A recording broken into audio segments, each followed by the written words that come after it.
Everybody, I'm Mr. Second Passport. Today, I'm going to share the only place in Ecuador where I would start an Airbnb business.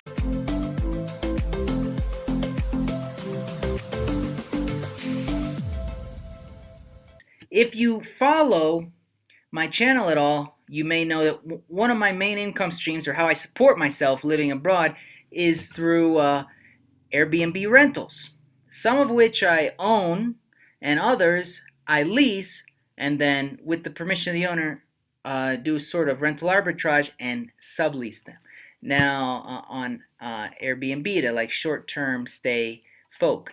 Now, a few of the rentals that I manage are in the US, but a few of them are also here in Ecuador where I live. Now, there's really only one place in Ecuador where I would put an Airbnb business, in my opinion. And it's from personal experience because it's where I have one, right? So it's not like you can say that I'm trying to direct you away from me, but that's not true. I have Airbnb rentals in the Quito area and one in Guayaquil, Ecuador, the two main cities in Ecuador. Now, I've checked into some smaller towns in Ecuador, and just the prices that you can charge are just super low. Now, it's true your costs are also super low here in a place like Ecuador, right? Your rental costs might be low. Your utility costs are certainly low. Cleaning fees way lower, way lower than what you'd have to pay for an Airbnb business, say, in North America. I know because I manage from both continents simultaneously. And there's only one place, and that's where I have one of my rentals where I would put an Airbnb, just as far as the revenue possible and the gain you can get from it makes sense. And that is Guayaquil, Ecuador. And what you're looking at here on the screen is my rental here in Guayaquil this last month, right, August, I'm showing. As you can see, it was pretty much all booked up. And that's how, with just a little bit of pricing management, you can, and a good location in Guayaquil, you can stay pretty full all the time. And it's one of the only places in Ecuador that you can get that type of occupation. You can usually get around a decent price, $40 or $50 a night for one or two people.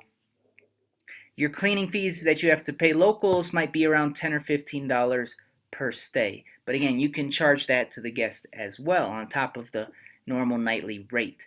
So as far as when you look at nightly rates and occupation possibilities, for me, the only place that makes sense is Guayaquil in Ecuador. It's the commercial hub, and there's just so much commerce going through there. And the airport is really on the come up as well. They've just got a new flight to Cuenca, which is huge for the Guayaquil airport, as far as people that needing to stay the night in between an international and domestic flight, so on and so forth, and not have to risk their lives going up the Cajas by land.